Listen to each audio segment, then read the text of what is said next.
Please welcome Professor Itai Pessach, VP of Sheba Medical Center and Director of Edmond and Lily Safa Children's Hospital, interviewed by Shana Fold, Israel Daily News CEO.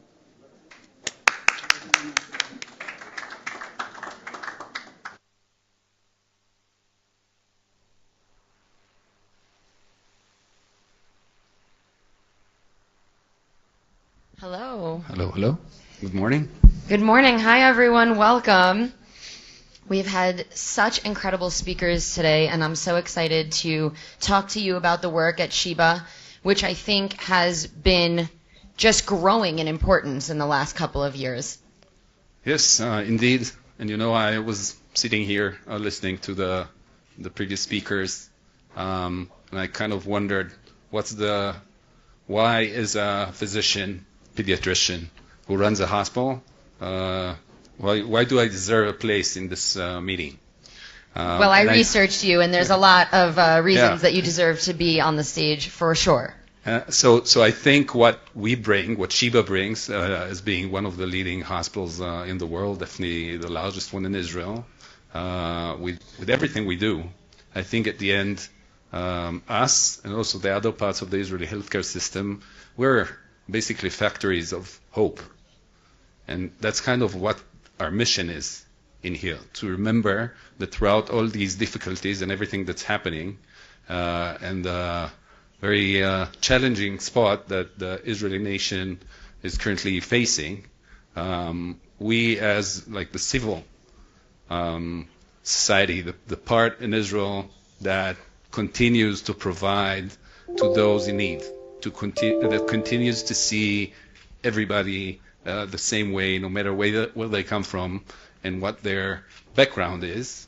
We are there to really provide hope. And we do that not just by providing like, top-notch medical care. We do that by pushing boundaries and trying to set an example to everybody around us, how things could be and how things should be. How can Israel remain a leader in science, a leader in healthcare, a leader in providing opportunities, in breaking boundaries. The Sheba mission statement is provide hope without boundaries.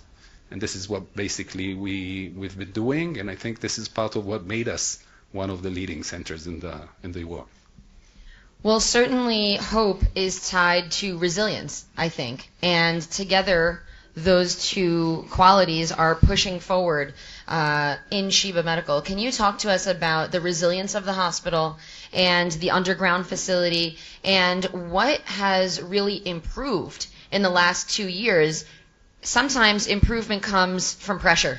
And I'm confident, Professor Pessach, that you've been under a lot of pressure in the last 2 years. Can you talk to us about what has changed, what has moved, what has progressed for Sheba? Thank you. Definitely the past 2 years have been extremely challenging. I'm a critical care physician, so pressure I don't think affects me that much. Not me and not the other people on my team. We're used to dealing with that. We're also used to dealing with uncertainty. So when things happen, like the 12-day war, the Iranian attack, Israel's attack on Iran, and the fact we needed to move 2,000 beds at the largest hospital in the Middle East to the underground, that indeed was a big challenge. But we did what we do and what we usually do when challenges like that happen. We used our intuition, our agility, our ability to find solution quickly, and we actually moved those 2,000 beds to our underground parking lots. We had to come up with things that we have not expected. How do you continue rehabilitation underground? So we had to use technology, tele-rehabilitation, AI, immersive environments, come up with our partners with solutions that we didn't think about. But in the end, we were left with no other choice. Another big question we had during that time and during the past couple of years is a very important question. There's a war. Hospitals during war have to invest a lot of their resources in treating casualties of the war, but we have still the population of Israel to take care of. We cannot stop treating people with heart disease, with diabetes, with neurological disorders. So we have to come up with ways in continuing on providing care during this time of crisis. And of course, those challenges are actually opportunities, again, to develop technologies, to use AI. I'll give you one small example of that. You know that Israel is now faced with an incredible challenge of mental health, a lot of post-traumatic stress disorder, not just the veterans of the war, but also civilians, children.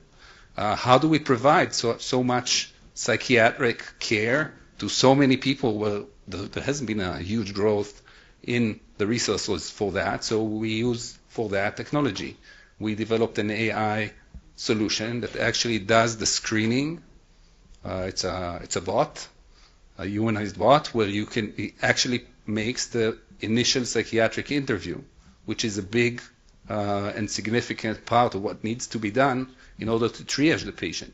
So now, whenever someone approaches with concern of PTSD, he would he would be interviewed throughout this AI engine, and that would allow us very quickly to know if he needs immediate attention, what type of attention, and how do we move on from that. And that's just a very small example that runs across the board, because if we would not be using those technologies and would not reinvent ourselves every time, we wouldn't be able to stand with this challenge. But in parallel to that, at the same time, we continue to stand at the forefront of research and of science to work with international partners that continue to come to Sheba as a leading hospital in Israel to run clinical trials, to continue with research and development that has become very difficult with the atmosphere around the world, and it's a major challenge for us. We believe that if we would not break that barrier, it's going to be a huge effect, not just on the Israeli science community, but the international science community, because of what Israel is able to do. Can you explain for us this bot that is meeting the patients? What does it look like? Is it a computer? Are they typing their responses? No, how does it work? It's an interview. It's not going to feel different to the patient from doing a tele meeting with a provider. It's an interview, sort of a Zoom. Are they looking at a person's face? They look at a person. It's very hard to know that is a bot there. And the interview is an open interview. It's just a conversation, the same as we are now doing. The bot is a kind of a understatement. It is a real conversation, and we have run this for a while now, and people are very, very happy with that, because this allows us the ability to give whomever comes to us immediate response. There's no wait. Okay? Before that, people would wait for the initial interview, sometimes for a month, maybe more. And if they are in a significant crisis, a month could be too long. Very impressive. Right. And a lot of what we do in mental health is now done by telemedicine. So a lot of it is over a video screen. So the patient here would not really feel a significant difference. Thank you for getting through that. Tell us about the rehabilitation for soldiers. How has that been improving? Clearly with the AI that you've implemented and you've needed to implement because of the surge. Tell us about that, and also share with us some words about your taking in and meeting of hostages right in their first moment back into Israel. These are two groups of individuals who've been met with immense challenges and psychological difficulties. What kind of preparation has Sheba done? What kind of changes have you made? And emotionally, what has your staff had to do to prepare for the incoming of these vulnerable communities? So, I'll start with speaking about the soldiers a little bit. Sheba has always been the main rehabilitation hospital for Israeli soldiers, and since the beginning of the war, we have treated most of the wounded soldiers that needed rehabilitation. To this day, there are hundreds that we still follow up, and a lot that are still in the hospital. Unfortunately, I think we kind of hope that it's not going to be ongoing, but unfortunately it's going to be there. So we devoted a lot of the resources of Sheba to be able to answer that, and on top of that added, as I said earlier, a lot of technology, a lot of environments, immersive environments that help with the rehabilitation, a lot of tele-rehabilitation. We send them home and do the rehabilitation from afar, and that kind of makes room for the new soldiers that are coming in. So that's one of one of the populations. Of course, the team that treats the injured soldiers has been going through a lot, but I think all of them see that as the peak of their career, because these kids that come in are the kids of all of us. I have a son who's serving, so I don't see any of those soldiers differently than I look upon my own children. As for the hostages, that again was a challenge we did not expect that we would need to meet. 2 years back, the third day of the war, we understood that there are hostages and they were going to need to come back. We hoped it's going to happen very fast, so we prepared very quickly and came up with a protocol that was later adopted by the rest of the Israeli medical system to receive these hostages. Personally, I've been in charge of that aspect at Sheba, and I met all of the hostages personally when I'm more or less the first or second person to meet them as they came back. Some of them I met even before anyone else because they were extracted. They didn't come back in a deal. And that's a major humane challenge. Can you share one word that reflects your emotion when you were receiving those patients? You know, I don't think that there's a word that can express that. It's everything goes out of your body, and you're left breathless in the face of these people that are coming. This first minute, the reunion of them with their family members is a moment that's beyond personally anything else that I've experienced. It's a mixture of extreme happiness and extreme sorrow that is all boiled down to a millisecond of the elevator door opening, and the person comes out and they see their loved ones. They see who's there, and they also see who's not there.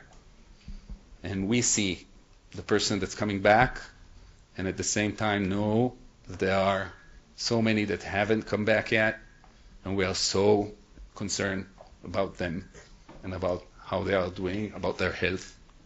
And so this happened to us this week. We received the captive that came back from Iraq after 2.5 years.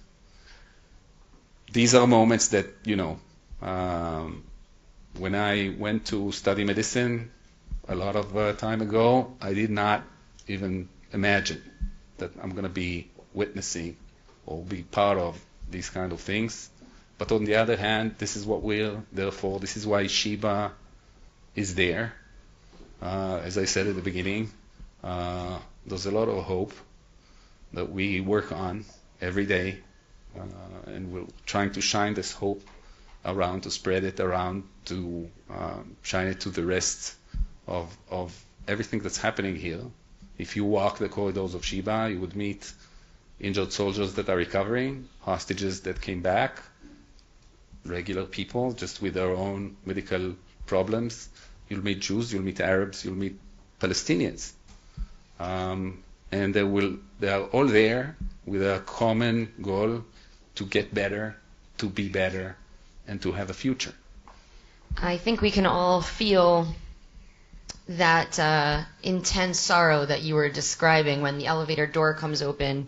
Last question for you, and I'm glad that you spoke about all the different types of faces that you see at the hospital. You're known for taking a stance on helping everyone, any person that comes through. And specifically, I want to ask you about the children that you treat from all different backgrounds. You've been interviewed on the record many times stating that your job is a medical professional and that you don't deal with politics. Can you speak to that? Well, I think that by treating everyone, you do state something.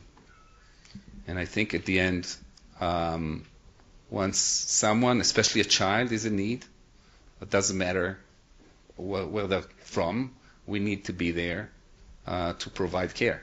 And I think as Israelis, the fact that we do that, not just that we state that we practically do that we take a child, now in these days, a Palestinian child that needs a heart transplant, and we'll bring them into the hospital, put them on an artificial heart, and maintain them until the heart is found.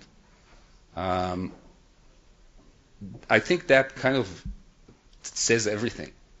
Says what the role of again, Sheba and the medical system in Israel is, but also what the state of Israel is all about. So we can run a war, and we need to run it to make and to protect ourselves and to give a future to our children. But at the same time, we need to also provide hope and a future for everybody else. Thank you so much. Before we conclude our interview, I just want to go back to something that Professor Pessach said at the beginning, which is that he was confused as to why he was with us in this conference, and I think we all very, very truly understand why. Thank you so much for your work. Thank you. Thank you.